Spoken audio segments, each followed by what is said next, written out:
never bothered about what could be coming. Every day we danced and life was smiling. We were young and drunk in love. A few years later I have started thinking, if it's just love in every glass I'm drinking, we're like one and without you I'm sinking. I'm always shining next to you. Oh, I got you, there's no reason to chasing pavement on my own, 'cause you're here to stay every night and day. I'm delighted 'cause I got you. I have always been afraid of changes, but you shown me life is full of faces. Sometimes clouds got in our favorite places, but we were young and unaware. Oh, I got you, there's no reason to chasing pavement on my own, 'cause you're here to stay every night and day. I'm delighted.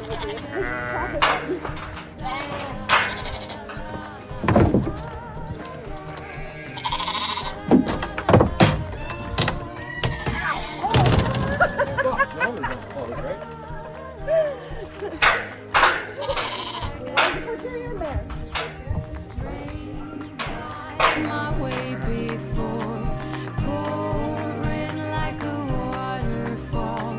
I cried a million tears and more to find out where I belong.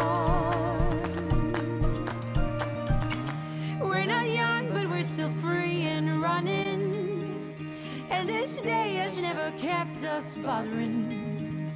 Every day we dance and life's been smiling. We're not young, still drunk in love. Good morning, guys. So if you happen to catch our last video, you know that we had a dirt devil or some sort of something. Anyhow, we had some storm damage and we lost one of our little storage sheds. So luckily insurance was really great to work with and super fast. So we're, I don't even think a week later, and just had a new little shed installed this morning. Cool part is it's a nice family down the road that sells these Amish made buildings. And so they had the, you know, pretty much a size in stock that we had before. This one's actually a little bit wider. But we went down, or Aaron went down and picked one out. My only stipulation was I wanted either wood or white, because they have some really cool like tin ones, different colors, but we just have too many colors going on around here. So I wanted pretty simple. Initially I wanted the side door entrance like our old shed was. But this one has the door on the end, which meant a couple of things. We had to take out a garden box, so I'll try to stick a picture in here to show you guys what it was like before if you hadn't seen it. But basically our greenhouse sat here on the end, and then we had another garden box here, but because of the door coming out on the end, we had to move all that. So that was what happened last weekend. Aaron and Ella got a ton of it done, and while I was working, and then we had some friends stop by, and of course they jumped right in and helped move all the strawberries, because in that big box that was over there held all the strawberries and asparagus roots. So they helped us transplant all of those, so I now have strawberries in this box. And then the asparagus roots, we did kind of, we took a big guess because they weren't coming up yet, so it's kind of hard, but man, there was a ton of roots there. We may have shoved too many in together, but we're gonna just, as my friend said, let go and let God, and see what comes up. So we joked that it'll probably end up coming up in this one over here. So this is the box that was actually over there. They just picked it up, moved it, and then put the dirt back in. So yeah, we may have some random asparagus coming up in that box, who knows. But my intentions with that one is potatoes. So This building is just a tiny bit taller than the other one was, so I'm not sure, kind of gonna see what the shade amounts to, and see. But everything I read said potatoes are okay in a little bit of shade, so that's probably fine. This one remained the same. It's got the rhubarb coming up in it, clearly some grass that needs to be cleaned out, and I really need to clean out and thin out a little bit of that rhubarb anyhow. So that needs to be done. My garlic tub, we just moved it with the skid steer to get it out of the way so that we could bring this new shed in. And I don't know exactly where I'm going to put that yet. So that's there for the time being. And the little chicken coop that somehow survived didn't get touched, even though it was inside that shed. The shed just literally lifted up over top of it and left it standing on the concrete slab. So my greenhouse is now in a new location. I don't hate it, but I also don't love it there. I think it's just, you get used to seeing something one way, and it's a little bit different when you change things up, and I don't know that I love it just yet. But we have some plans as far as what we're gonna do for that.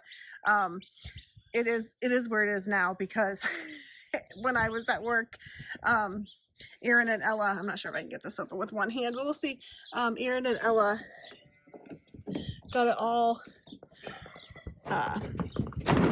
put back down. Of course, it's just full of storage stuff right now, but anyways, they took a bunch of rebar or whatever and got it stuck to the ground really well, because where it was at before was on concrete, so it was screwed down, and now he had to use some long rebar or something down into the ground and do that. They did replace, I had an old door here that he initially built this table for me with, and that was kind of just falling apart from sun rot and water or whatever, so he just used a little bit of metal ACM panel there to give me a little bit of a potting table. My green stalks are in there, so those will be going up pretty soon.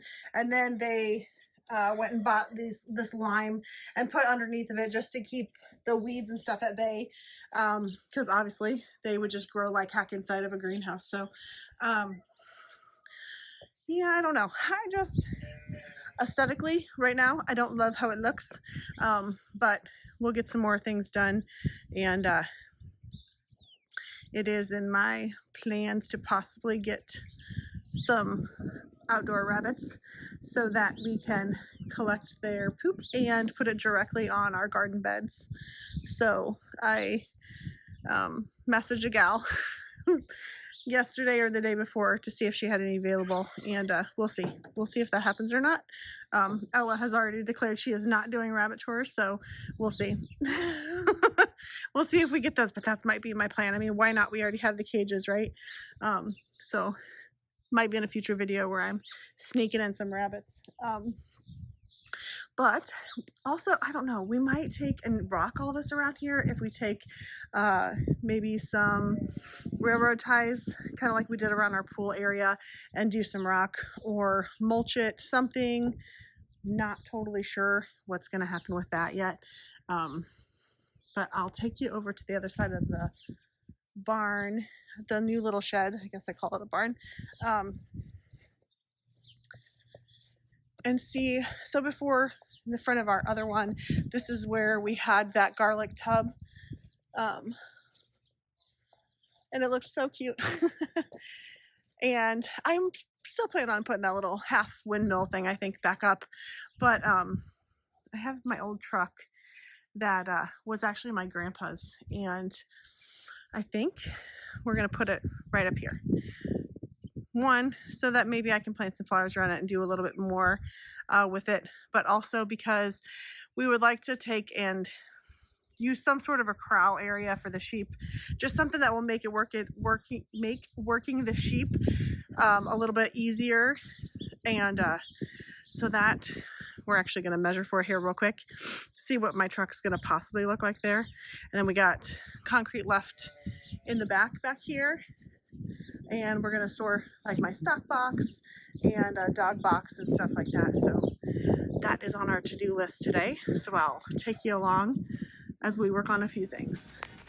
So I thought while we got my grandpa's truck moved and we show the video of that, I would share a little bit about the truck. So it was, like I said, my grandpa's on my dad's side, and I had been wanting it for years. I've always remembered it sitting at the farm, and I just thought it was super cool, and mentioned it to Aaron probably multiple times that I would love to have that truck. And then one Christmas morning, he surprised me with it and had it on a trailer. So we've had it for a few years and have moved it around a couple different places around our yard, trying to decide where it fits best. And I think out of all the places we've had it, this is probably my favorite, and honestly probably the last move it's gonna take. But I made a quick phone call to my dad to try to get a little bit more information, and so I recorded that, and I'll share that with you guys here too. So it's kind of neat. He immediately jumped into telling a few stories, and I love that. So enjoy.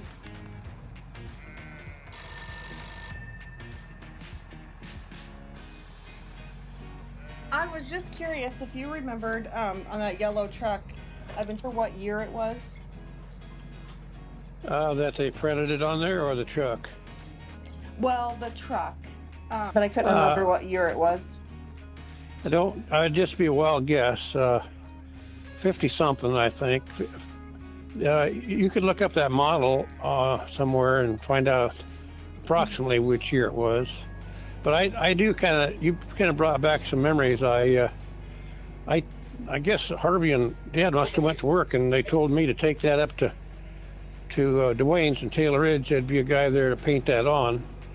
And I can't imagine how old it must have been, maybe 12 or something. Maybe, I don't know, early teens anyway.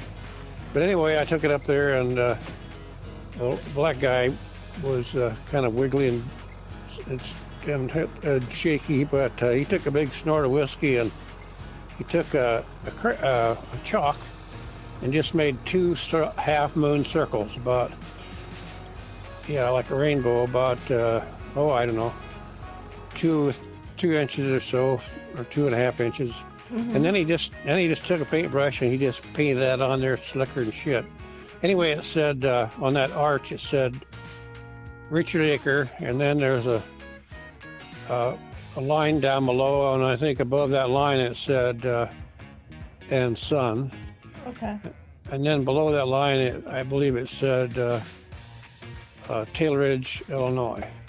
Yeah, and part of that, the one side is still on there pretty good, and I can see it. But yeah, I just want to. Well, I want to make sure that I have the lettering correctly when I try to redo it, because maybe I'll have to take a snort of whiskey when I try it. Yeah, I didn't realize you could see some of it. Yeah. The only thing they look like they took off was the Richard Acker part. I suppose. I see. Yeah. Yeah. Harvey thought he had it sold. He thought better just not have her name on it all over wherever it's going. And the guy either didn't show up and buy it or backed out or something. Yeah. I'm glad he did. Yeah. I know. I think when I got it, on the top of the truck it says like Letourneau Westinghouse or something. Yeah, it was a service truck for Letourneau Westinghouse. They came and worked on. We had an experimental dozer, and they would come and work on that. Harry Grimes was his name. Anyway, I came up with that truck was for sale, and so Dad bought it.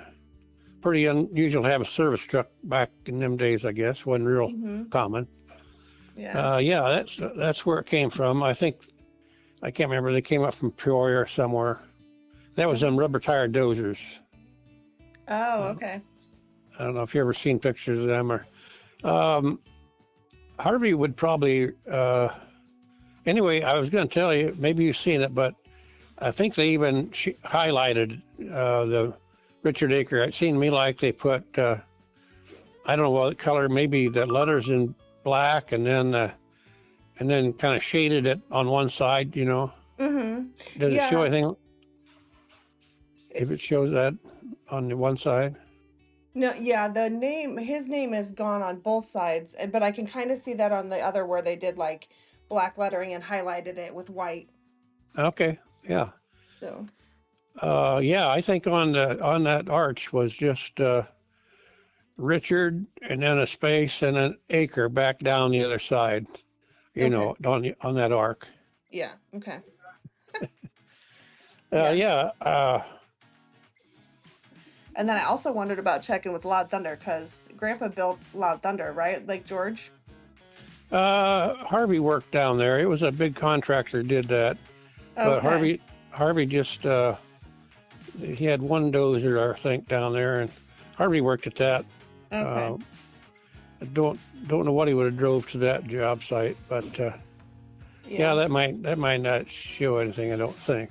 Yeah, I didn't know if there'd be like a newspaper article of when they were, digging it or whatever, and happened to be there or something. I just thought that'd be kind of cool, but. Yeah, I there's some pictures back in them old days, but nobody had. It had to be kind of you had to figure it out ahead of time. You was going to have a camera somewhere. Yeah. But yeah, that's kind of a neat memory anyway. Maybe someday we'll do more in depth than where the brothers can talk about it. I just think it'd be cool to find some old photos, but. Yeah, I can't think where they'd be. I would guess that truck's like a 54 or something. He was really involved, We used to, whenever we went somewhere, I guess Dad and Harvey was in the front, and the rest of us kids just sat on them service boxes on the sides. And if you seen Dad lean out to spit by you, hit the ground and the floor of the bed in the truck, so he didn't get hammered with beech nut or whatever he chewed. Pretty messy stuff. When you gonna do the painting? Well, I don't know. I got to get brave enough to do it, and I want to try to find some paint. Like I don't suppose if I need automobile paint, but something that's gonna last outside a little bit. Yeah. That guy was. It was fun to watch. I just stood there when he done it, and he somehow I loaded that brush heavy enough that he could do quite a bit. Just it was amazing how quick he did it. Just zip, zip, zip, and it was just pretty darn perfect. It just was kind of fun to watch. I remember doing that anyway. Yeah. Yeah, I don't know that I'd be able to do that precise, but yeah. We'll see. Sure. Well, you're pretty talented. You practice on something a little bit, but how he got that paintbrush so full and was able to maybe do a whole letter before he went back and got more paint. Yeah. But it's funny that you remember that when you were 12. Yeah, I was something like that. I can't remember, but I figured Harvey went to work and I didn't. So, and Dad had me drive. Grandpa would ride along with me sometimes if Grandpa needed to go to the elevator in Taylor Ridge. Why, Dad thought it'd look better if Grandpa rode along, I guess. Right. But yeah, we didn't pay a whole lot of attention to the cops, and I didn't seem to bother, except one time me and Lyle took the tractor and the wagon down to the 80. Had an old corn crib down there, and we ground corn and got a load of corn. And I was pulling the wagon home on the Taylor Ridge Road, and Lyle was following me in the Jeep. And the cop stopped. He said, the only reason I stopped, I couldn't see anybody in that Jeep. So Lyle's 3 years older than me, I guess. So I didn't have my license, I know, and he didn't either. Of course, if I didn't have him, he was probably 10 or something in that area. And anyway, the cop wanted to know where Dad was. And I said, oh, gosh, I don't know. He's working on a job somewhere. And so he found out where we lived and took the key up to Mom and left the Jeep set there along the road. And then Lyle just rode me on the tractor when we came home. I guess that was okay. Didn't have to have a license for that. Right. And so Dad got home. He said, come on, Gary, we're going to go get that Jeep. So I had to drive the damn thing home. Still no license, Yeah, it was kind of a different world back then, I guess. Wasn't any traffic on that road to speak of either. Yeah. Just okay. Well, that's about all I know, I guess. So after getting off the phone with my dad, I did go out and found the plate that has the VIN number from the truck, and we did some looking online, and it is in fact a 1954 GMC. And I'm still doing some research as far as the company, you know, that it came from. Yeah, I found kind of a neat poster that I included earlier in this video from Peoria. I think it'd be kind of cool to look a little bit more into that company as well. And then I've been begging, you know, a couple of my aunts to see if they can come across any old photos and that sort of thing. And like Dad said, you know, he's right. It's hard to come across photos back then because probably when they were working, the last thing they wanted to do was pose for a picture.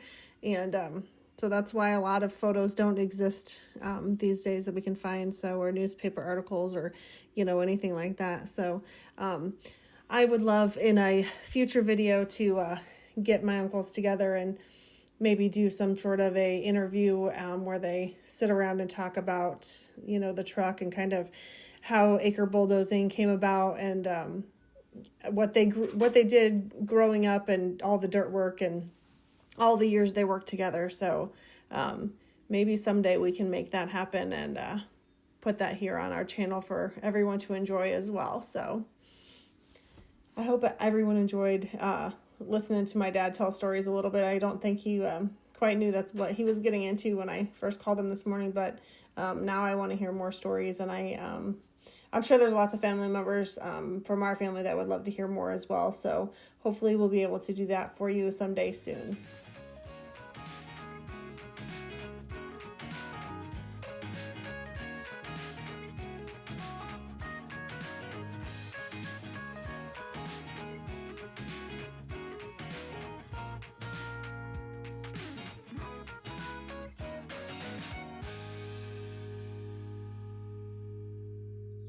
Okay guys, I thought I'd do a quick wrap up of this video. I've been trying to get something done for this, but it's been so stinking windy out lately that I haven't been able to come out with the iPhone and have somewhat decent audio. So it's a little echoey in here, but I am inside our new little shed that we got. So I thought I'd show you around in here first. This is, like I said earlier, a couple feet wider than our old one, but the biggest bonus with this is there's a loft area, which we didn't have with our old one, and Aaron put in, light. I was like, I don't know where he put it. He just did like a pull string light up here. So we have some, can see a little bit better. We did not have any power in the other one. So yeah, I got all my beekeeping supplies up there, and all our chicken cages for fair time, electric fencing. So a lot of that stuff was, you know, in the shed that we lost, but also partly in our hay storage shed. So we'll definitely be putting more in here. We have to go through a couple other barns and kind of clean things out and organize. But yeah, the storage area in here is amazing. And both doors open up, so if we decided to or needed to, we could put our little Kubota lawn tractor in there as well. So that's kind of nice. We did also, even though Aaron ran power out here, we got a little light that goes on the outside, but it's solar powered, so it wasn't drawn from the inside power that we have. Macy, get out of there. So yeah, so our next step out here, hopefully we can hear this with all the wind that's happening. I think we're going to get railroad ties and make a little area here, rock around all of this, just to kind of keep the weeds at bay. Oh, I don't think I had this in the video earlier either. I did put my little half windmill back up on the side, so I'm happy about that because I did love that on my other one. And then our garlic tub got moved kind of back where it was before. We didn't do a ton of garlic this year. Had a couple tulips going in there. So we'll do that. And then we'll get some more rock and go between all these garden boxes again and just spruce that back up. I think I showed where my greenhouse ended up. My sheep act like they're hungry, but they've already been fed for the night. So we'll take a walk out here to the hoop shed, and I'll show you guys that too, because we're going to have some repairs to do on that one.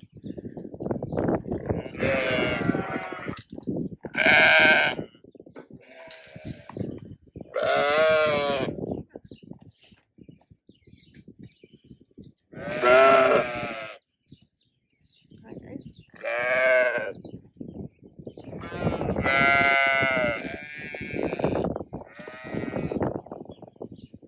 Okay, so we kind of have this set up a little bit different now.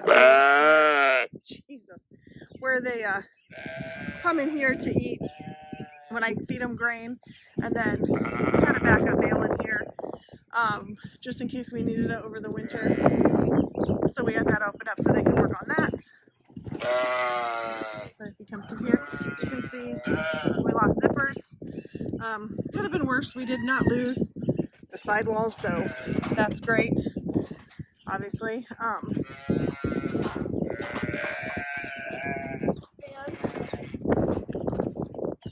I'm also thankful it's not middle of winter. We're done with lambing. Needs a good clean out yet. I think I showed in a previous video kind of how we have the creep feed area set up so the lambs can come through. But on the west side of this, we lost this whole side in the storm. It just kind of ripped it apart. So again, pretty much just for creep feed right now.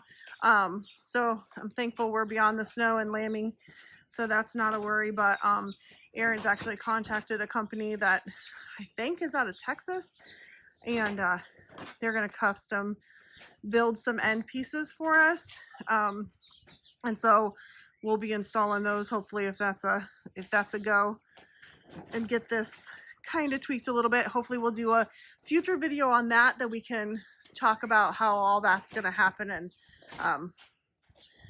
probably going to be a little bit of a pain, but much better than having the ends open, and we'll still be able to hopefully use it again next year. So we've only had it a couple years, and you know, I knew it wasn't the top tier of the hoop sheds when we bought it, but man, it's just been really nice to have, so I don't want to go without it now. So you did see too earlier in this video, we are starting to sell lambs. So we took to market ones that were big enough, and we've got, I think, 16 lambs left. It seems like when you lamb, they're only here for, you know, a short 8 weeks or whatever, and then they're ready to be sold or whatever. So I'll be kind of sad when they're all gone, but everybody seems to be doing really good and growing like crazy. So that's good. I guess that's the goal, right?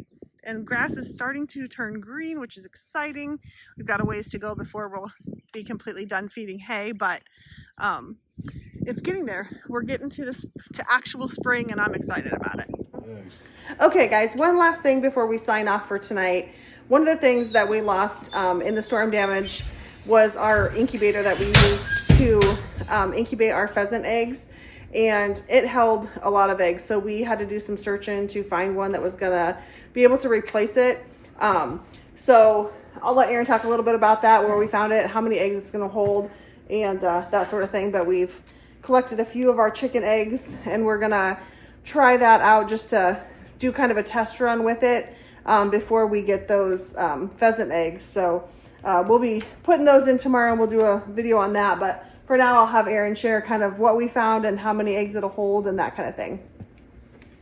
So going from our old one to this, or to the newer ones, I was having a really hard time trying to find an incubator that could hold the same amount of eggs. Our last one, we only had probably 3/4 of trays that it would actually fit, and I honestly don't know what you could fit in that thing. Chicken eggs, I mean, I'm guessing probably 800 plus. And then of course, you know, pheasant more. The nice thing with that one is it was kind of a sportsman's, where you could do everything in one. kind of thought that's how they all were. Looking at newer ones, not so much. They want to have incubators, hatchers, all that stuff. And none of them held the eggs, the amount of eggs that we wanted. So I found this one at Stromberg's. It's Arcom Deluxe 1000. I might be in over my head on this one. Just trying to figure it out. I've got 2 nights of messing with it. And I don't know. We're still trying to figure it out. So yeah, tomorrow we're going to throw in probably 40, 50 eggs, chickens, and see what happens before the pheasants' eggs arrive. This one is fully automated. It does do the turntables. It rotates. The crates rotate back and forth. You can set it for 1 to 3 hours. Fully loaded. If you have just the cheaper trays that we have in here now, it's like just shy of 600 chickens. If you do the breed specific ones, yeah, the breed specific trays, it's over 760. Pheasants, the way it sets now, we'll do 3,200. If you get the specifics, it's almost 4,000. We're never going to load this thing 100%. Yeah, no. I never want to load this 100%. She will want to load this 100%. So the pheasant eggs that we're getting, I think we have just over 400 eggs coming. 440. So that was the biggest thing with finding one that was going to hold that many in. Yeah, there wasn't any. I mean, yeah. I've looked at hundreds of them in the past week, and they just don't. Everything was dying out at 300, 325, and I guess the way we buy our eggs to get the discounts, it's 440, and I just could not stomach throwing out 100, 150 eggs. So hopefully this turns out. I mean, this should be pretty cool. We'll go in deeper detail, but it actually, siphons its own water and sets everything up. It's all electronic. The other ones, we ran wafers, and it was a big guessing game. So I don't know. We'll see how it goes. We'll try some chickens first. Hopefully it works good. I think it'd just be a little bit of learning curve on this one. So we'll find out in about 25 days. Yeah, so come back and hit that subscribe button, and that will give you an alert as far as when we have a new video up and going. So we'll probably go into a little bit more depth once we do these chicken eggs and we learn a little bit more about it too. So thanks so much for joining us today, and we'll see you next time. Here to stay every night and day. I'm delighted 'cause I got you. La la la la la la la la la la la la la la la la. Time is up, nothing to do. You are gone, that makes me blue. But here he comes to take me